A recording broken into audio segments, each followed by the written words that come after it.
Hi, Daryl. Good afternoon. Very nice to see you again. I hope you're well. I believe it's a very wet Cape Town. I'm sitting here in the Yeah. wet, almost 30 degrees, and I hear Cape Town is underwater. No, it is. I mean, I'm out in Paarl in the whole Western Cape. It is underwater. I think the Berg River Dam has burst its banks. The Berg River itself is run amok throughout the valley here. But I mean, it's a classic, and you would know it well. It's Yes. been a Cape winter this, and what has it been, about 10 days now, and we're anticipating Ah. Saturday to be okay, but then the whole of next week more rain. Hey, Daryl, stay warm and stay inside. And Daryl, Yeah, I'm gonna get going on the cricket straight away. You know yeah. that's the main reason why I'm having this podcast. I'm gonna the one thing well, obviously at my limited level of cricket I played, always opened the batting. I was an opening batsman from. I started my cricket as a 10-year-old as an opening batsman, and I ended my cricket career as a 40-year-old playing club cricket, opening the batting. And I've always wondered. I had quite a good technique, but mentally, I was just never mentally strong enough, and I could never figure that out. The moment I faced a real, I mean, the average club quickie was fine, but when like I faced Brian McMillan with a new ball, and I just understood that's completely out of my. It's just that another level. And I remember going to the nets with you. We had a net, well, lots of nets, and you got me to put the bowling machine, the speed up to 140 kilometers an hour, and it was short. And I mean, I couldn't even see the ball from the standing behind the bowling machine. And you were first you swayed out of there, and then you were actually pulling it and playing shots to those balls. And I wanted to. I've always wondered about that to face really fast bowling. I think that's probably one of the biggest mental challenges in cricket because okay, facing a Shane Warne with his variety, but when you face a real fast bowler, I'm thinking Jeff Thompson specifically, that fear factor, the fact that Mm. that ball could well not just hurt you badly, it could kill you. Uh, do you mind just having a little chat about you? You face some of the best Mm. fast bowlers in the world: Wazam Akram, Waka Yunus, McGrath, Alan Donald. So just a little chat on the mindset, mostly probably about facing fast bowling. Cobus, I think if any batsman tells me that he loved facing or loves facing fast bowling, I'll tell him he's a liar because how can you? But it certainly either brings out the best in you, and it's a test of your technique, it's a test of your bravery, or it's the test of your ability to let the bowlers know that you're not scared of them and you're prepared to get into line and get behind them. For me, it was basically that I'm not going to have a quick bowler think that I'm scared of him. And you quickly learn that getting to line, get across, let it go over your left shoulder, being a right hander, you can get underneath it. But no, there've been some really scary moments. And the one name you didn't throw in there was Brett Schultz. Schultz, you know, I mean, look, I started as a kid. I was a small little guy, and I was under nine. I was playing under 11.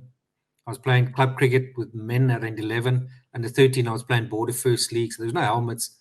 I didn't even have a thigh pad, uh, and that type of thing. So you learn to watch the ball, and ultimately the bat's there to also protect yourself first. Then you use it to score runs, and that's what I try to teach kids today. So I developed a means and a method. And I think being exposed so young really, really helped. And it was definitely the better part of my game.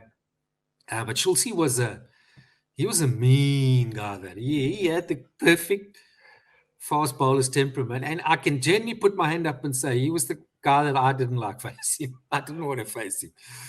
Being a right-hander, and he's also in at your blind spot.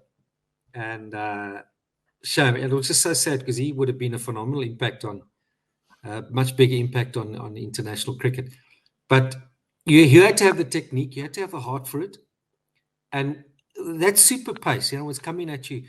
It's actually like an adrenaline rush where you it limits your thinking, but with that limits your game, where it just becomes something of instinct, and you rely on your ability and you rely on your game that you've practiced to make sure that you're not taking on when you shouldn't be taking on quick bowlers, whether it's a new ball that's too quick for you, or you kind of just hoping to get to the other end when you've really got a guy who's going well. I mean, a guy like Alan Donald he was quick all day. Alan was superb.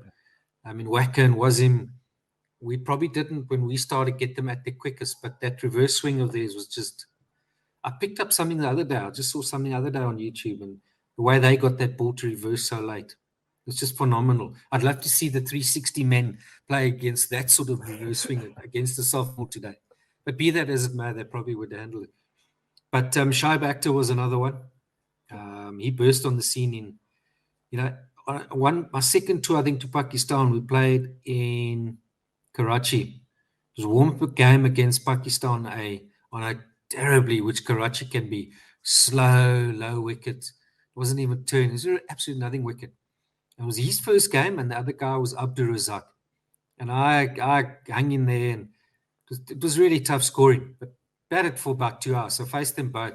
And Abdur Razak, then I remember him, was this nice all-rounder, sort of high, classic type of action. He was quicker, I promise you, than Shaib. This would have been about 96, 97. Within 2 years, Shaib was on the scene, the quickest bowler in the world. But I think, if anything, it does give you a lot of respect for the guys in the early days that playing against quick bowling, that without protection that they have. That's why probably 9, 10, and 11 were knocked over easy and that sort of thing, because the guys enjoy the benefit of protection today. But I'll tell you a story about a guy, Sylvester Clarke. I remember he came on the Rebel tours in the 80s, and he arrived unannounced and then terrorized the South African batsmen in those 2 tours and stayed on to our he stayed on, and he played for that mean machine. We had a young Hugh Page, you had Neil Radford, you had Clive Rice, I still had a little bit of something there. And then he still went to play for Free State, and then he ended up at Titans, and then he passed away at 42. He had a heart attack. But in 1984, played for Border, and opening of our limited overs tournament was then still the Nissan Shield. Yeah. And we always, as Border, which was like a secondary province, always seemed to crack Transvaal, which was Gauteng today, and the Mean Machine. We almost beat them the 1 year. And Clark played there, and I was at school. I didn't even have a helmet. I had to cut something, no inside thigh pads, and faced him. Thank God that it was a pretty flat sort of wicket. So anyway, fast forward, get to after the game, we're having drinks, and Clarkie was like, he'd love to come into opposition chain and just be available to chat. So we were two of the other guys and myself were sort of like at his feet, and this is what people must understand. Being in the apartheid years, there was a total blackout in terms of who was who. We just knew names, and the name Viv Richards was big, in those 80s, which obviously it was. So we knew the name. And I asked him, Clarkie, so tell us about Viv. And he went sort of this very dismissive. Never got a 50 against Barbados, eh? Clark played for Barbados. Viv had never. I went and double-checked. Viv Richards' whole career, he never got a 50 against Barbados, and Viv played for Antigua. So he was like kind of what's kind of the big deal, which fast forward now, 2003, 20 years later, I have a benefit dinner. We spoke about it last time. Warnie was a guest. Wasim was a guest. And Viv was a guest that night. So anyway, I got to know Viv. We played some golf. And after one round of golf, I remember Richards has been through Packer Series. He's been through Lily. He's been through Thompson. Apparently, in the West Indians arrived there on that first tour. I've heard one or two from that saying they had to kick the batsman out the changing room, Viv included, to go and deal with Thompson and Lily, who were out to kill, which they were. So I said to him, with the knowledge of what the conversation was between Sylvester and I in 83, I said to him, just name me one fast bowler. Don't tell me any other one. Which was the fast bowler you least liked facing? And I'm telling you, Quibus, unprompted or whatever, he said to me, Sylvester Clarke. That was, and he played, Clarke, he played, I think, 22 tests. I think he got 2 or 3 fifers. He definitely... Had he been playing in our time now in the last 10 years, I think he would definitely have been called for throwing, He definitely knew when he went wider, you knew that he was going to, which you've got to allow for in terms of the action and the angle. But he could generate pace from nowhere. And he pulverized players, pulverized us for 3-4 years. And he could bowl all day. So he would be right up there in terms of quick bowlers, because he was a right-hander. As a right-handed batsman, he had that angle. The ball followed you. The ball followed you. There was a lot of guys like Alan was quick all day, all the time. But Alan had a clean action. You know, the ball, you saw the ball out the hand, and the ball was generally coming this way. It's the one where it's coming into you and short. And you don't see that too often today. But I mean, Brett Lee, he also worked very hard to become very quick in those times. But facing fast bowling, it's definitely the character definition, I think. And it separates the men from the boys, and it separates very good players from good players, I think. Because if they can deal with that, then that's most of the game. And to me, that's something I look for first in a batter is how can you handle the short ball? Whether you're Steve Waugh and you just turn your back and you got hit and whatever. But he found a way to deal with it, whether you ducked or whatever. It's not about just hitting it. And it doesn't affect the rest of your game. That's one of the first things I look for in any young player, any batter. And those where it does, you can see the compromise in trigger movements, where they're positioned, they've got more vulnerable in certain areas. But it is a big confidence booster and something that if you're known to be a good player of quick bowling, because Quibs, if you're not, it gets around very quickly. You know, life's tough. Then they're just going to bomb you. Even at 130, 135, they're going to bomb you. But you took on a short ball. Who was the guy? You're telling me years ago. Mark Elam. Was it in a club game? Mark, You strolled out with the sun hat. You had the sun hat on. And Elam was a dippy little guy. You probably got him on the wrong pitch on the wrong day. Yeah, I went out to play one of my seasons in England, playing a bit of club cricket there. I played for Dover, and I shared Bob Woolmer arranged it for me. You know, Bob had that Kent connection. He played for Kent. So I played with Bob at Avondale. Bob was 45 then, and I was 22. I was at Stellenbosch, and I couldn't crack into the first team. I just couldn't make that first team at Stellenbosch. I played second team, and Eddie Barlow was our coach. I know you also played with Eddie a lot, with both of them as coaches probably, and even playing with him. I don't know. But Eddie then suggested to me, he said, "Guys, I've got to be honest with you. I was first year at Stellenbosch." He said, "For the next 2 years, you're not going to make this first side. That Cape and Dardy the Toy and it's a good team." No, so that needs to be said. That was. I mean, that Davy Malan and Lenny Lowe, they both played Province B. Anthony Green opened the batting. They were all Western Province B and Capes and them and Darnie, 18 players. So Eddie said to me, I must go. I should look for another club. So Bob coached me when I was 10 years old in Johannesburg as a schoolboy at Auckland Park Law School. And he came as a young English pro. He was 22 then, his first season overseas. And he had that Kent sweater with the 2. He played Kent seconds then, with the 2 under the horse. And he then coached me for that year. And I've never seen an English proper cricket player before. And he had all the Grey Nichols kit and the Kent sweaters. And it made a huge impression on me. And anyway, long story short, he then arranged... I then went to play I contacted Bob, and he said I can come and play for Avondale. He guaranteed me a first team spot as an opening batsman. They played in the same league, Premier Division in the Western Province in Stellenbosch. And my first game for Avondale, I actually played against Stellenbosch University at Stellenbosch, and Lenny Lowe got me out for a duck. So the guys, I went back to phys ed classes. A lot of them were in my class in first year at Stellenbosch. That Monday, I tell you, they gave me a hard time. He bowled me a short ball, and I said, "Quibby, you've got to go and work your technique." I tried to hook him. So anyway, Bob then arranged for me to go and have a club season in Kent, and I stayed with Mark Benson, who is the Kent captain and batsman in Sandwich, where they play the golf. Every 4 years, I think they play the British Open there. So I stayed with Benny and his wife and his little boy called Lawrence in Sandwich. And that Sunday, we played a Sunday game, a club match against Kent Colts. And it was all the younger guys just on the verge of Kent first 11. And they played against Dover.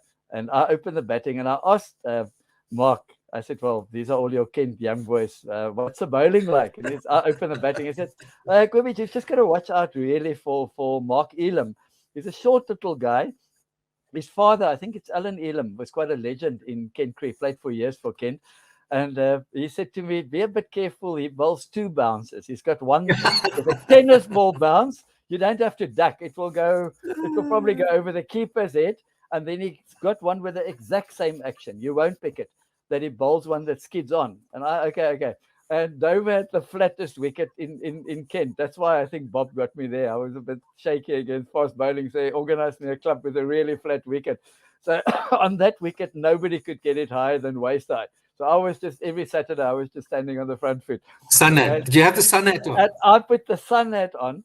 And one of the Kent guys, he actually, Nigel Long, played, he became a test umpire. Yes, He played for yes. Kent Colts, and he had a season out in Cape Town Club Cricket for Greenpoint. So I know Nigel quite well.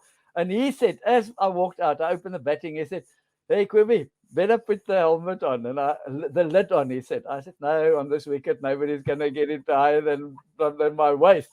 And Elam bowled the first over. I'll never forget it. I scored 15 runs of his first over. I hit him for 3 fours. And then the second over, some other guy faced, and the second over of Elam. The first 2 balls, he bowled me short balls. The tennis ball bounce, and the third, I just stood up and like it went over my head. And then the third one was obviously the one Benson warned me about, the one that skidded on. I saw the short ball. I sort of didn't really. I thought, I just go down a bit, and I went down, and I didn't even turn my head away. I went down like this, and the next thing, I batted with glasses, and then the sun had everything just went black. It's like a car hit me. And the ball actually rebounded. Elam picked the ball up on his follow through, and I was lying on the ground. And it was just blood and everything. And the first thing I did, I went like this to check my glasses. There was no glasses, but there was also no nose. I mean, where my nose is supposed to be, there was just a piece of skin hanging. He completely shattered the cartridge in my nose. So it was just this, there was no nose, skin, a cheek, a bit of skin hanging at the other cheek. So the guys rushed me off to hospital with ice packs. And I'll never forget this part. There was a nurse there. And there was no There's always a doctor. nurse. There's always a nurse, Quivers. Always a nurse. But this one, she gave me a piece of cloth like you see in the movies, and she said I must bite on this because she's going to set it. And she stuck her fingers into my where the skin was hanging through the nostrils, and she just pulled. I was like, and she pulled it out, and she sort of said, "Well, there's nothing we can do now. It's going to set a bit." And she sent me home. And Benny, the first 11, was playing against Hampshire that day, funnily enough. And Mark got 100 against Malcolm Marshall batting for Kent and at Canterbury. And when I walked into the door, he was already there. His library. I spent about 5 hours at the hospital. I got home quite late. And I walked in with this. I looked like the Elephant Man. My whole forehead came out in bumps, and I couldn't see out of my eyes. And Mark he was lying on the couch. He just scored 100 against Marshall. And he looked at me and he said, you didn't wear a lid for Elam, did you? And oh, no. He No, knew. true He story. said, Mark, Elam hit you. I said, yes, yeah, Elam. He said, but Kirby, I told you about the 2 bounces. I said, yeah, but on that wicket. He said, no, Elam does that on any wicket. So anyway, that was my story about facing. And I think I took such a knock there the rest of my life. I never really got over that.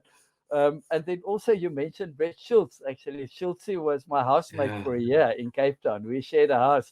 And I've got so many stories about Schultz. He was an absolute legend. I don't want to take a lot of time, but one very short one. He played for Province in opening bowling. We shared that evening. Brett was a shareholder, part owner of a nightclub with a guy called Sean up in Greenpoint at that time. And Brett, that evening, they played Border the next day in a 4-day game at Newlands. And Brett was just on the comeback from an injury.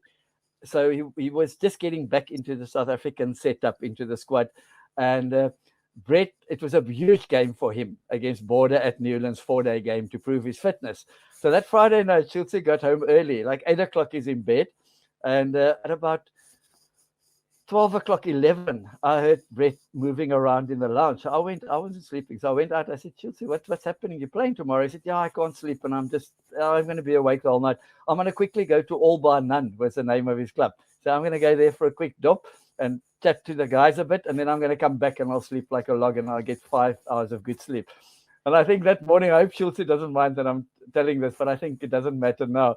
That morning at about 6 o'clock, Schultz came in and he said, "Cobus, I'm going to be at the ground at 8. I'm going to quickly sleep for an hour. Just wake me up and then I'm going to go." So Schultz, I woke him up. He had an hour's sleep and he went to Nederlands. And a young Mark Boucher, I think he was just one of his first games for Border.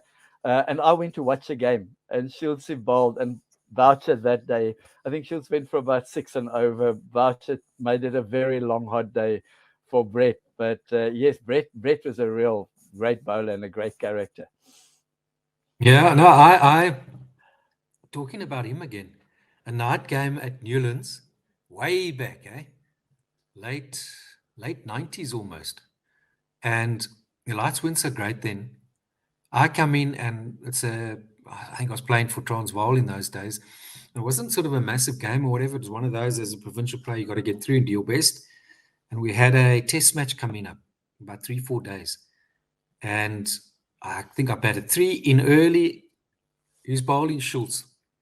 Yeah, I tell you, first ball, he gloved me. Now, you got a test match coming up. Your head's there already. You're at night, you're facing this guy running in with a white ball. It always looked a bit tinged green at night at Newlands. And what does he do? First ball hits me. I mean, I've had a few of these done, and I just feel straight. It goes stiff, it goes hard, and I think it's broken. Anyway, I throw my toys out the cot, absolute prima donna. I'm swearing at him, and in my anger and my frustration, I'm almost like blaming him. How could he do that? Now the bear. Remember, we used to call him the bear. Yeah, yes, yes. You don't tickle the bear there. Because yes, I tell you. So fine, it's now game on. It's now game on. Stopped a bit. Anyway, I decide, well, try continue batting. Next ball short. And I get, I fancied myself on the short one.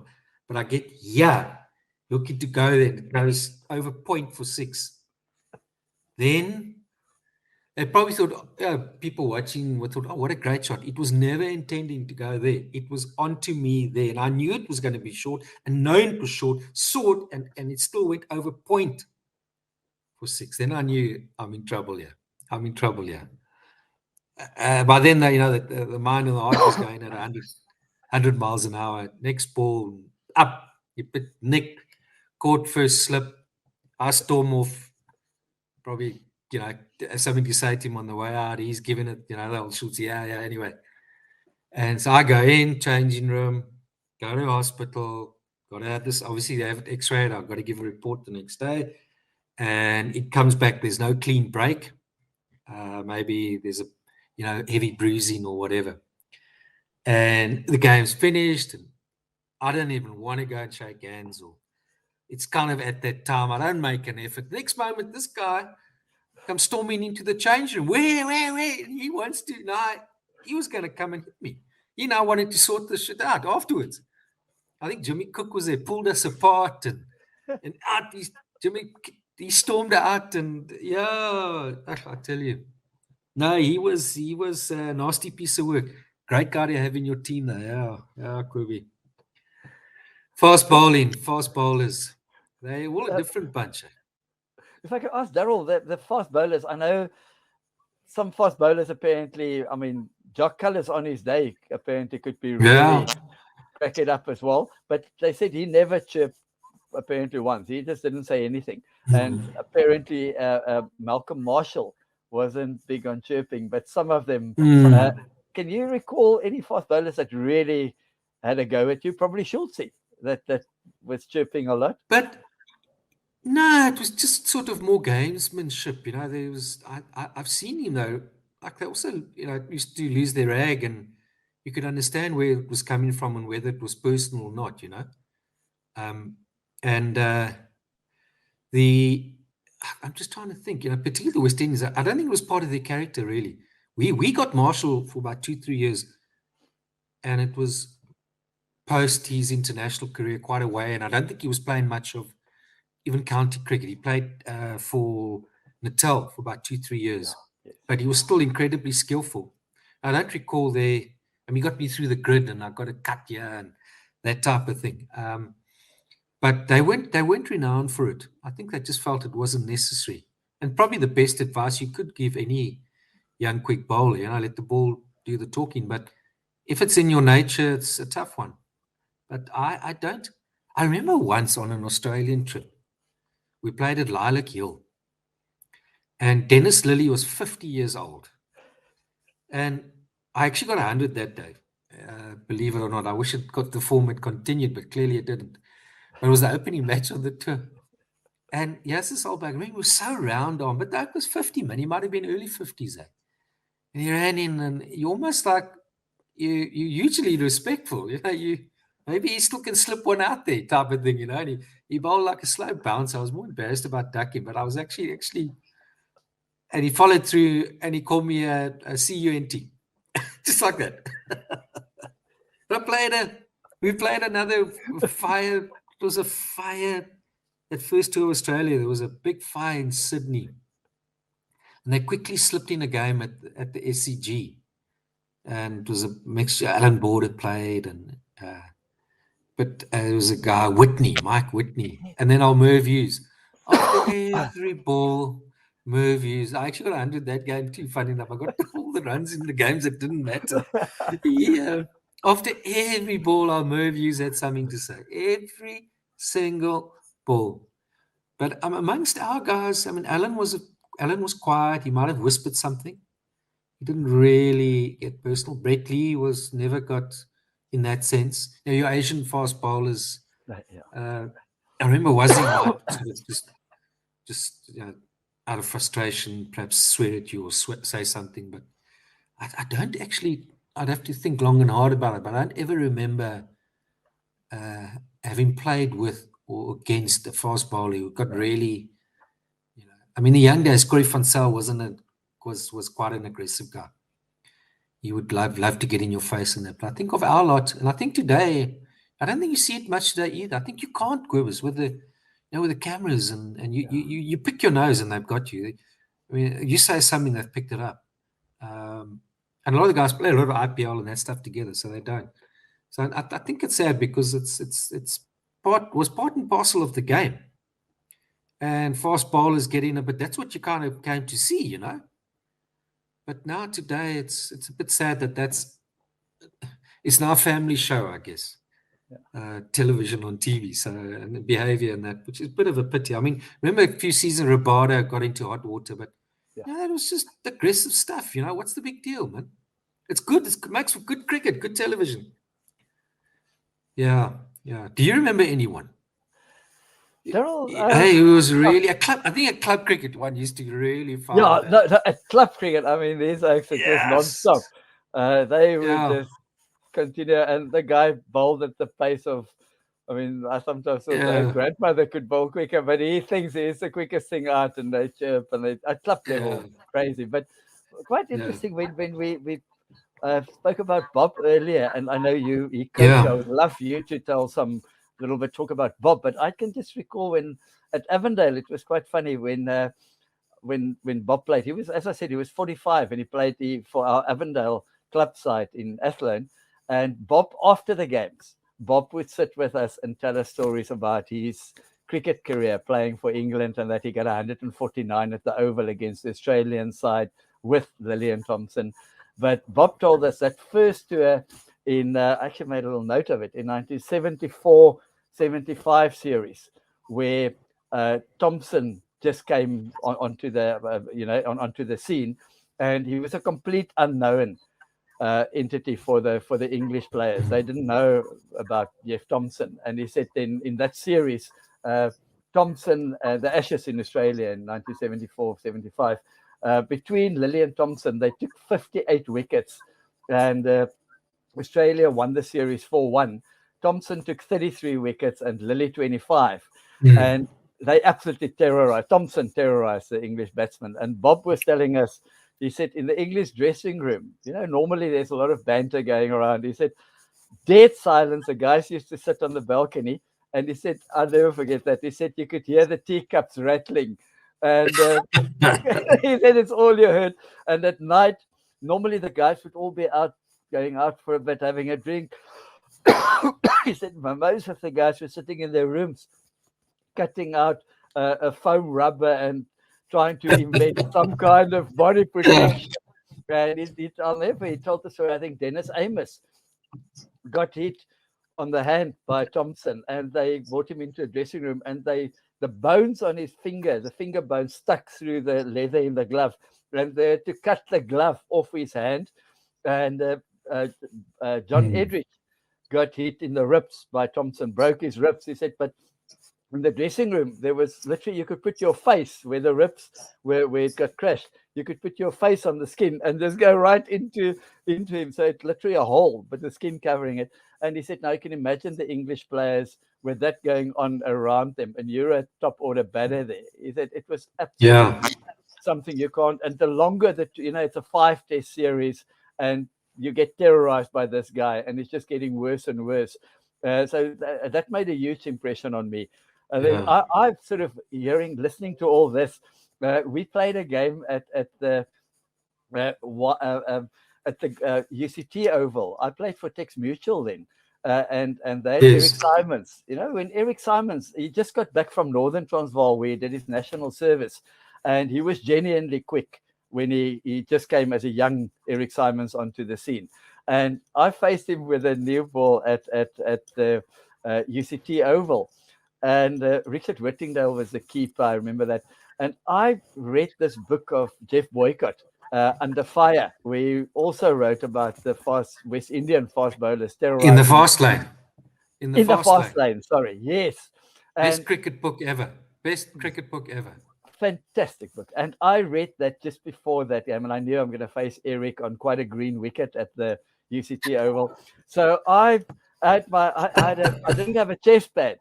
I forgot the chest pad bit, but I remember Jeff Boycott said he decided if you're going to try and play, get your hands up. You're going to get an edge or a glove onto it. So he dropped his hands and he would take it on the body. And I thought, yeah, that sounds amazing to me. And I had a helmet, but I didn't have a chest pad. So I went in and I faced Eric Simons, and I think the second over, he got one, and I dropped my hand, short one. And I dropped my hands and I just sort of went like this and I took it on my ribs. He knocked my wind right out. I was on my back, couldn't breathe. And Witters, the keeper, had to run up and sort of pump my legs to get me to breathe. And the UCT acts were all standing around me and they were absolutely, they were all hysterical. They said, what were you doing? And I mean, I was quite a naive in those days, young. And I said, no, I read Jeff Boycott's book. And he said to take it on the body. So I thought, that's quite good. That's the way to go. And Witter said to me, he said, yeah, but he was wearing a chest pad, Kirby. You don't have a chest pad. It's not a good idea. But I'll never forget that facing Eric. So fast bowling something. Daryll, yeah, so very interesting to talk about the challenges of fast bowling and the mental challenges. And then I just want to ask you, as a young player, that a lot of my mates that listened to the first podcast, I know Terence Lazard, I haven't heard from Terence for ages, opened the batting for Western Province for like 10 seasons, later played for Boland, captained them for 1 season. Brett Schultz, funnily enough, listened to the podcast. I got a message from him. And the guys asked me to ask you a little bit, that era in sort of during isolation, apartheid, when we couldn't play test cricket, and when you came in as a youngster, playing first-class cricket with that Transvaal mean machine, which you mentioned, the Western Province team in those days, I mean, Eddie Barlow's team, mean machine with Clive Rice, every province, I mean, Eastern Province, a young, Kepler Wessels captain, Schultz played for them then, Rudy Bryce and those guys. Just talk a little bit about those players and some games and maybe some incidents and how tough it was for a youngster to come into South African first-class cricket in that time.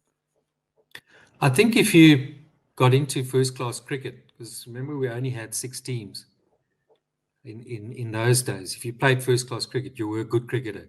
You can count yourself as being a proper cricketer.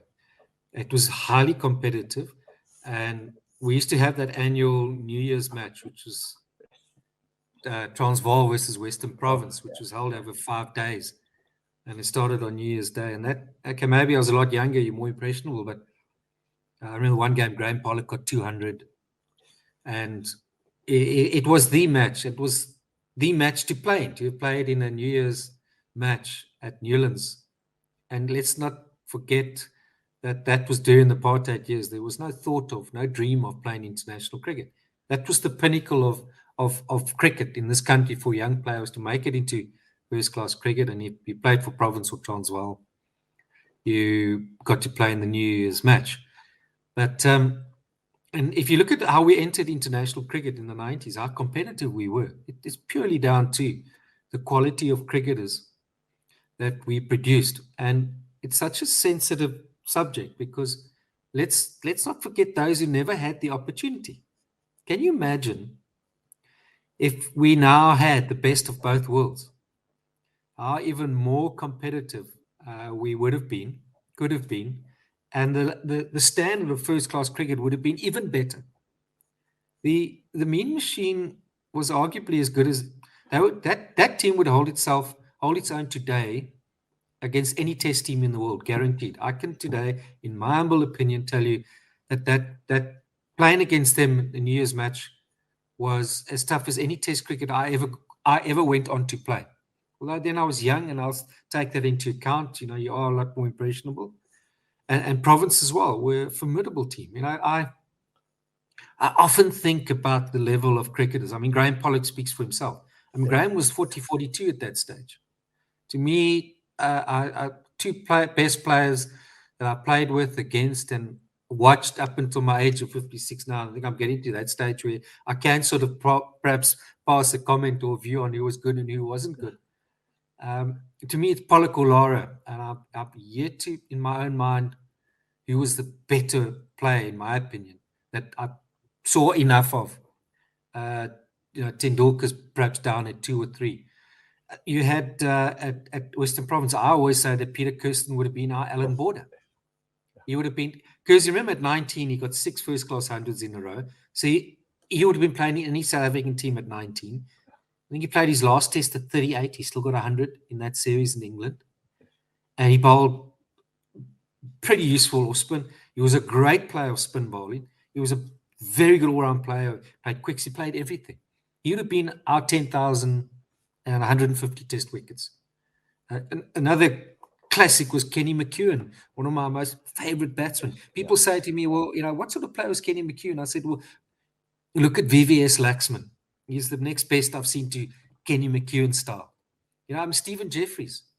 I don't know what you think, Kirby, but it was something I asked Garth LaRue just a few years ago. They were up in the bowling together for Western Province. I haven't yet seen a better swing bowler to this day than Stephen Jeffries. Merrick Pringle was a wonderful swing of the ball. But Stephen Jeff, as a left armer, he would have been $1 million 10 times over in the IPL. And he could slog it at the end, without a doubt. Best swing bowler. And I think that few would disagree. And Garth said, you're absolutely right. Garth goes back even further than I do. He played with Imran Khan at West Sussex in the days. And he played in the World Series where he was man of the series. Yes. Garth LaRue, man of the series. When you had Holding, you had all those guys. Garth LaRue was man of the series. South African. You know, unbelievable. Like Schulze, a mean bugger. Loved to hurt batsmen. Garth was a mean bugger. You know,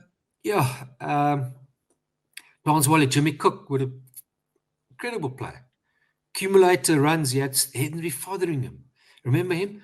And then you had Clive Rice. I mean, Clive Rice, who do you reckon? Would you go Clive Rice or would you pick Shaun Pollock? Clive Rice. Sorry, I'd Shaun. go Clive Rice. Highest respect for Shaun Pollock, but Clive Rice, that captaincy that he brought to the game, I mean, Clive Rice. But he's batting. Batting. I think it's I think Ricey there would probably pip Shaun in terms of the batting. Yeah. But, you know, just to give those who don't know Clive Rice an idea of what a top cricketer he was, you know, I would also pick him ahead of Shaun Pollock. You know, I mean, remember young Hugh Page was quick for a couple of seasons. I mean, Ray Jennings, let's get on to keeper batsman. Yeah. I mean, Ray was, again, for me, the best keeper that I played with, against, and seen up until now. Useful with the bat as well.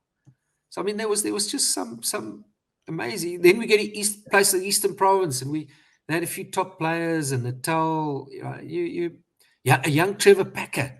He was a young fast bowler. He'd have come on the world scene. Beautiful, beautiful action. There's just so much talent but we're just a country of talent.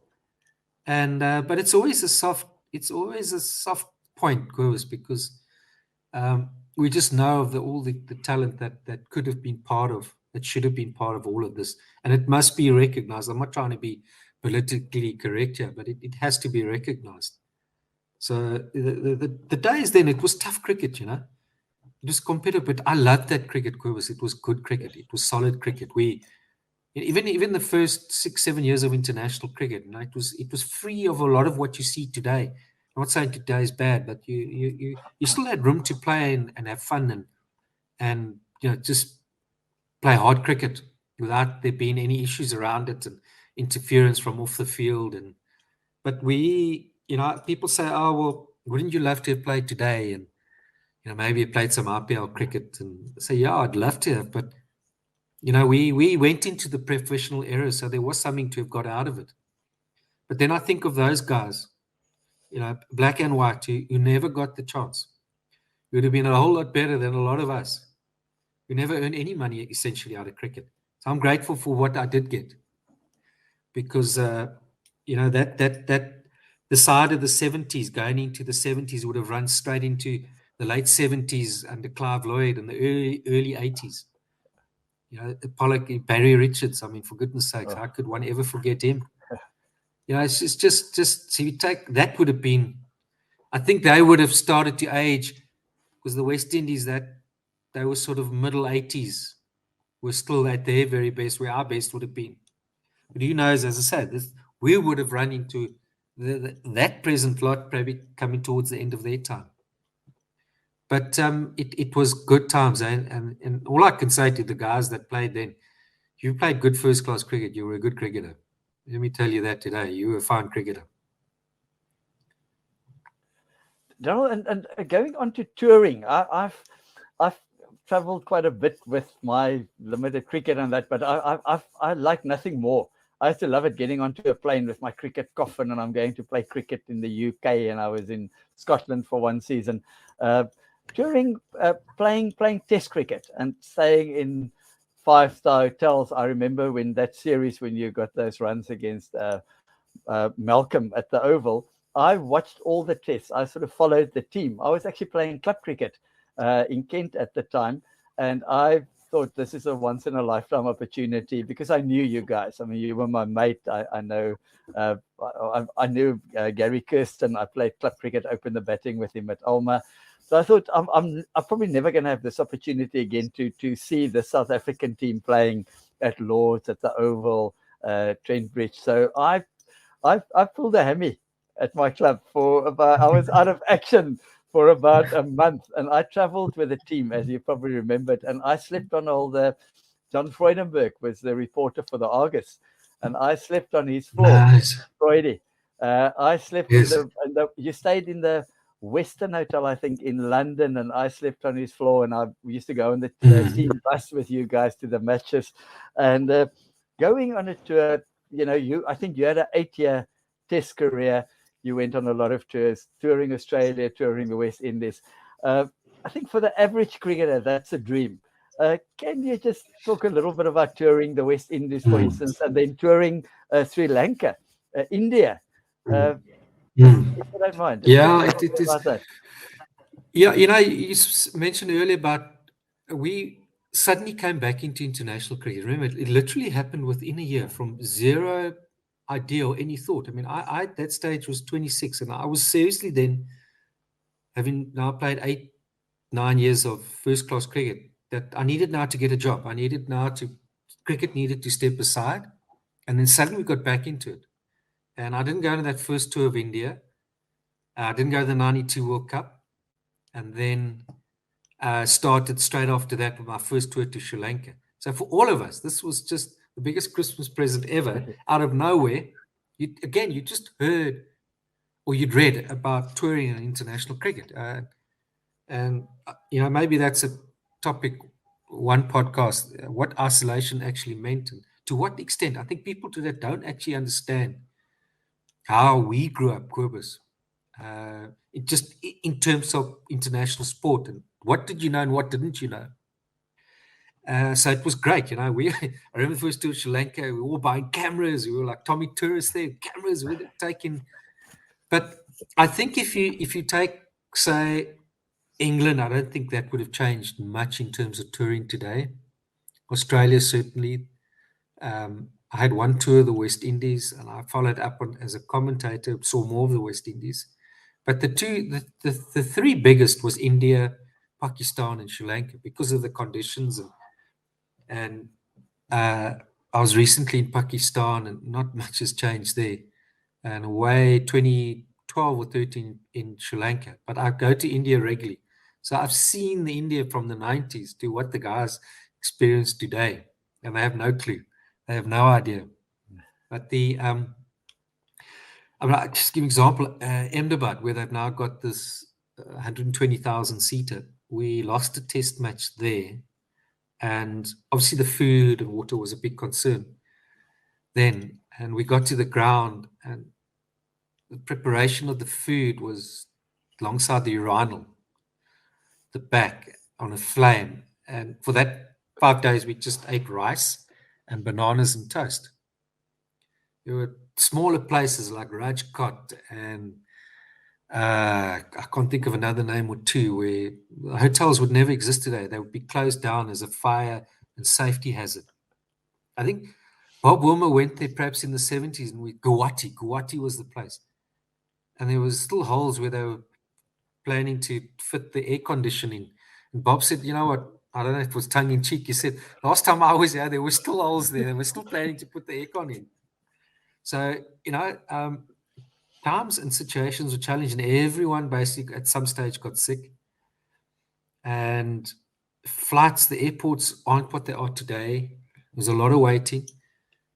Sri Lanka was the same, is that you, from the airport to the hotel, could take you anything from an hour and a half, 2 hours. But remember those old school buses we used to travel on? Yeah. Remember the door used to push open, slide open? The first seat you pick up, and you walk to the back, and some sit here in the front. And one bus we got on somewhere, there were no seats, there were holes in the seat, there were no windows. You hopped in the bus like that. And then your kit came on something else. And arriving in the country, you might remember the one trip, I think we saw our kit the next afternoon. Because poor buggers that put it on a donkey cart or something, got there, this and that and whatever. Not like today. But the people always tried their best. They're friendly. Conditions and situations were very, very trying for them and for everybody. But Australia was always lovely to tour. New Zealand was beautiful. Yeah, they never used to go out of their way to do anything for you. And we were spoiled. In India, it's about 100 guys who want to carry your bags and help you with anything. You never lifted a hand. Australia, you did it all yourself. You loaded, you picked up off the carousel. There was no open doors. You just got there, arrived, and you had to do your thing and do it all yourself. England used to tour on the bus. You go from everywhere to everywhere because it's that sort of country. You never catch an internal flight. So the bus becomes your second home. So you got this luxury coach, which I remember there was a company, Jones. They got the bus contract. So they had two luxury liners, a father and a son. And they were also the Manchester United soccer team. So they got that contract as well. So we used to listen to them. The son, just tell us stories about we were more interested about the Manchester United players because he'd drive them back from games if they went on a bus, go anywhere. They were the transporters. But yeah, that was something else. Hotels are always small, and those creaky floors, and up one flight, another 3 steps right there, you open the door, and oh god. So that was challenging, but we went into Africa a few times. Zim was a great trip. Zim was fantastic. They'd kill you with kindness there. I mean, the field at Harare, you walk off as you cross the boundary road, 3 steps. If you don't turn right, in 4 steps, you were in the pub. It was a great pub, one of those like the Keg and Whistle or something. Unbelievable. It's just a true story. No bullshit. You literally, if you didn't turn right sharp, you would walk straight in the pub. It was the most brilliant place to play cricket. And Zimbabwean people, the most beautiful people in the world, are just so hospitable. It was, it's those times, Kobus, that you remember. It's the memories I go back to, and you think of this tour and that tour, and what you did. And I can't tell a lot of what used to happen on tours and that, but we had a good time. I think I wonder today with social media and all these social media platforms and mobile phones. I just don't think the guys have the same enjoyment. I mean, we talking about Pakistan. We had to do we had to do a trip, I think, from Lahore to Faisalabad, and there was no flights, eh? So we left in this same school bus I'm talking about, the same school bus, like that. That was us. Two of those, we went there and we left at night to get there the next morning. It's about 6 hours by road, and those, which is probably about a 200 as the crow flies kilometer journey. So I said, I don't know what we're in for. We were able to we smuggled or got given very discreetly beers. I filled a cooler box. As I sit here today, within half an hour, you know those roads, there's one rule. The biggest has got the right of way, both sides of the road. There's no left or right. And that's how they work. Within half an hour, we were all turned around. We were facing the back of the bus drinking because we could not face the front. We thought every moment, that's it. This is how we traveled. I mean, can you imagine those sorts of stuff today? I mean, then my commentary journeys talking like this, talking to, I think it was a guy, Paul Allett. It could have been David Gow or something. When they toured India in the 70s and the 60s, they'd go on 3-month tours. They'd stay in the army barracks wherever they went. There was no air conditioning, not even fans, mosquito nets. Water had to be boiled, or they just drank like Coke or whatever that was available. It was still the old telephone system where every Friday, wherever you stayed, you booked a phone call to phone home. And everyone got sick again. There's no traveling doctors. They had like a physio or something. No traveling doctors, nothing. And they travel by train. No air conditioning.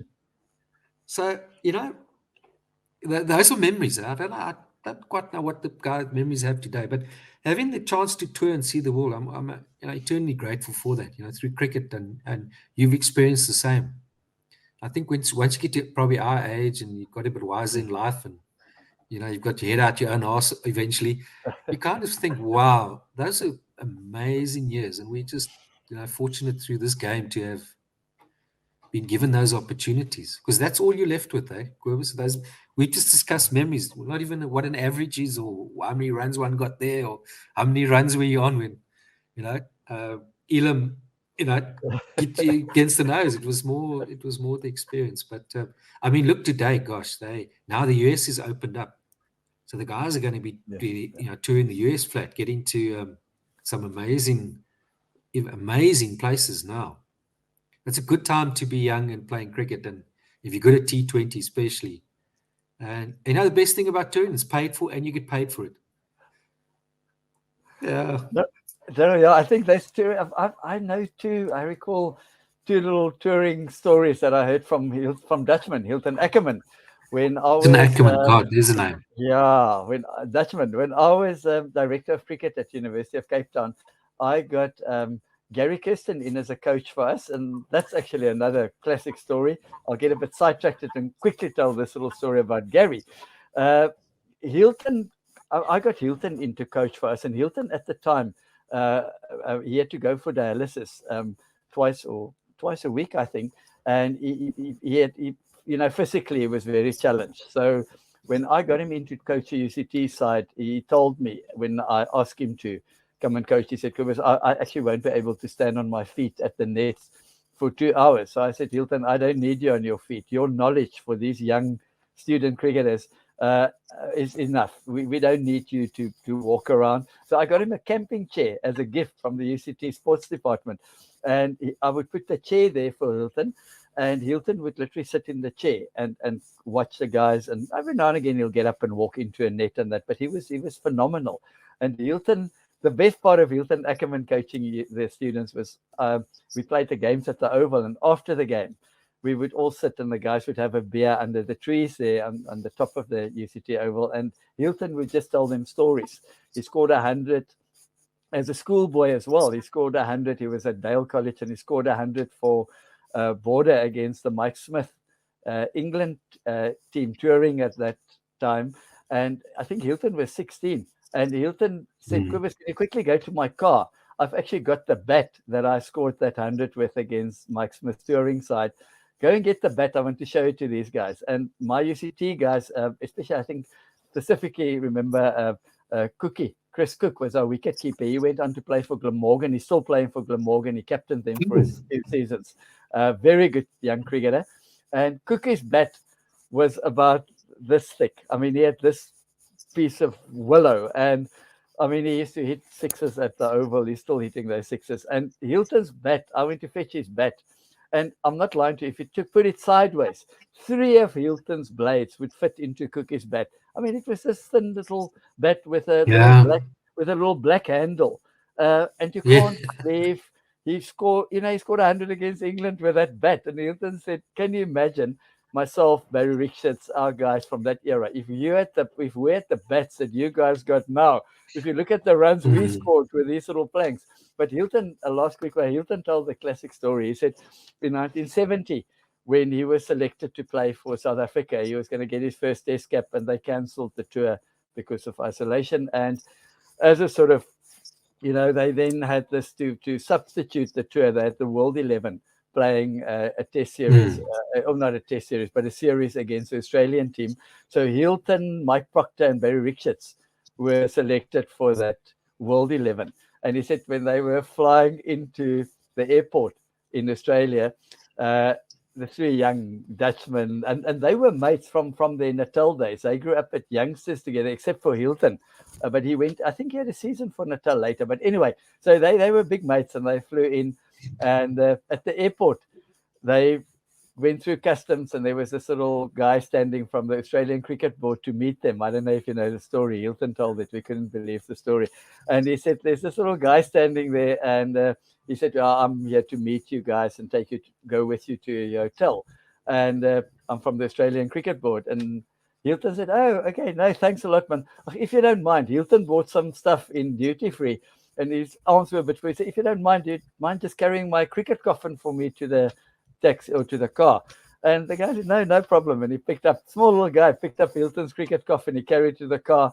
And as he put the cricket coffin into the boot, he said, just introductions. I obviously know who you guys are, but very nice to meet you. And Hilton said, and what's your name, mate? And he said, no, I'm Don. And they looked at him. He said, yeah, I'm Donald Bradman. And he was at the time, Hilton, Australia said, Donald Bradman went to pick the guys up at the airport. He was part of the setup in the administration. And Hilton started, he said the whole way in the car to Italy, apologized for getting Don Bradman to carry his cricket coffin. But that's a true story. And Hilton told the students, couldn't believe that story.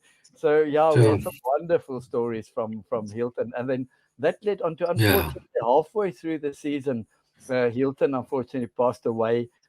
Actually, on the same day as my mother, Hilton passed away. His wife, my mom died that morning. I got a message from Hilton's wife, Dawn, and she said, unfortunately, Hilton passed away this morning.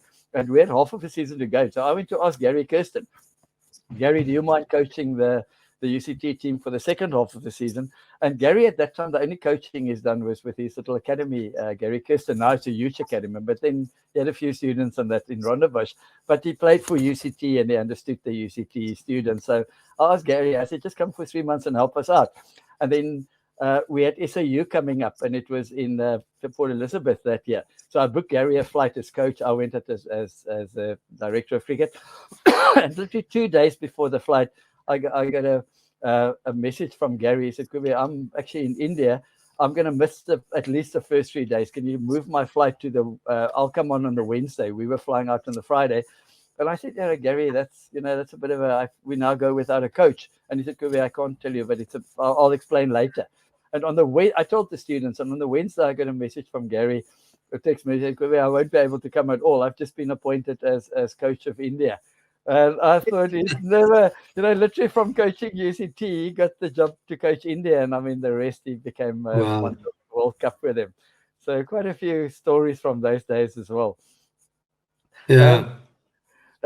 Daryll, talking about that Australia 1970, mentioning Hilton, I want to ask you, quite a few friends of mine, Brian Murphy is one of my best friends, he captained Zimbabwe, and he said a cricket tour in Australia, it's unique. The pressure, it starts with the guy in the taxi driver at the hotel, the public.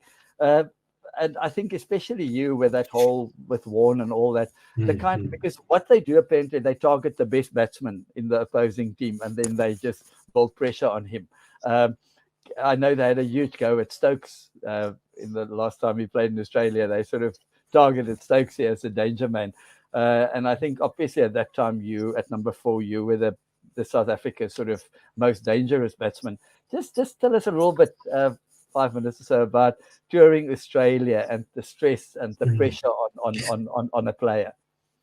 No, look, I mean, obviously it's big because you're not playing against 11 guys. You're playing against 17 million there, or wherever their population is now. It's all out assault, and they love a challenge, and particularly the crowd and the people want to see. It's gladiator stuff. You know, they want to throw stuff in the ring and the bull and the whatever, and the two gladiators fighting, and they'll be the first to say, "Oh, well done, mate. You're too good for our boy today." And slap you on the back, and I never got that acknowledgement. But I think you got to kind of take it from whence it comes. But there's obviously a passion for the game which runs very deep. My favorite story about them is that we obviously the first tour didn't go well for me. By the third test, I was dropped and keen to get back home, and got home and got dropped. And then they came 1 year. I think I played one test, got dropped, yeah, but then managed to crack the second tour back. You know, so this was now going to be my. And I can honestly say I was up for the challenge and believed I had the game, but I didn't have the right game for it. If I look back, but anyway, so on both tours, just to get away from it all, I never watched any TV and I never read any newspapers, not one. I never switched on the TV. And I did one interview, which I was basically told to do in 2 tours. And that was by Ali Bakhari, did with one of their journalists. So I, just to keep my insanity, and obviously they didn't like it. So I just know they would have just come hard at me, the media and whatever. So I knew come the second tour, I knew what I was going to be in for. And we normally, like the first tour, we started in Perth. We played at the Wacker, and we played. The opening game was against the Invitational 11. Got 100 there. I spoke about it on the start of that tour, in fact. And so Perth was our first stop, and we kind of had 2-3 days. I checked out the schedule, 2-3 days, and you play your game. So the interest, and then you'd be leading into whether there's a first class or domestic match, or straight into a test match or one-day match, and then the whole circus was in town and TV and whatever, and they were wanting interviews, and they were going at us, South Africa. So the show by then and all the side shows was fully operational on the go. So the first 3 days was nice, and I saw we flew via Singapore. I checked out we're going to get into Perth at about 6 in the morning. So it's all low key, and we'll go off, just spend 2-3 days finding your feet. You're not getting bombarded, being asked, and otherwise he would have left you alone, the public and whatever. So you can just kind of ease in this. Well, you know what? That's nice. I know what I'm expecting here. So we arrive at about 6, but we've got off the plane. Those days you got on and got off. You had your number ones on. I don't know what they do today. So you walked off, blazer, tie, and I think they would have known we were the South African team. Be in Perth, open your bag, but we knew what to expect. Clean your shoes, make sure there's no things. They make you do it. They stand over you, and they actually want to make your life miserable. It's just them, just the way they are. And the airport was quiet, and there was no media. There was no one there. No Donald Bradman to meet you. You think that's maybe the bus there. We don't even, it actually is our bus. Load your kit, all this. That's your welcome. That's your official welcome. Thanks for coming. But as I know, I've got my passport. Now, I've had experience with immigration officials, and I know you have as well, Quivers. Those little buggers. When you face them in any country you are and you're about to enter his country, they think they're God, and that some of them behave like God because they can right there make your life. It's happened to me going into America. They can make your life miserable. So you're on your best behavior. So this nondescript looking oak.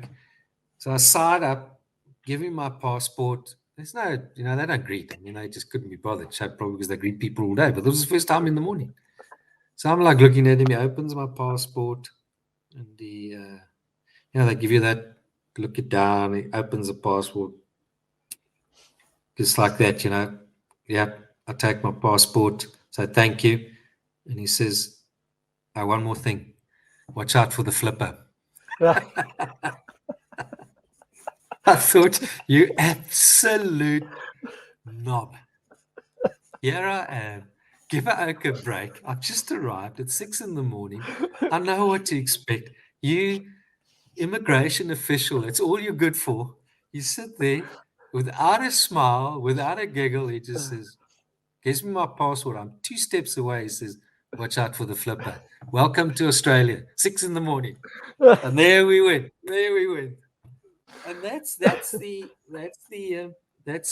nature there, and the nature of the people, and the nature of not all of them. But they love to challenge, and sadly I couldn't give them the battle that perhaps they were hoping for. But it is a very intense place.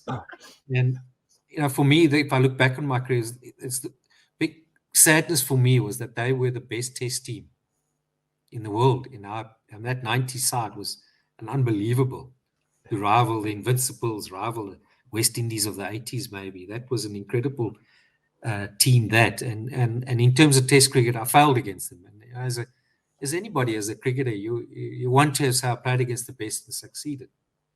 But I can't do anything about it now. That's gone. Oh.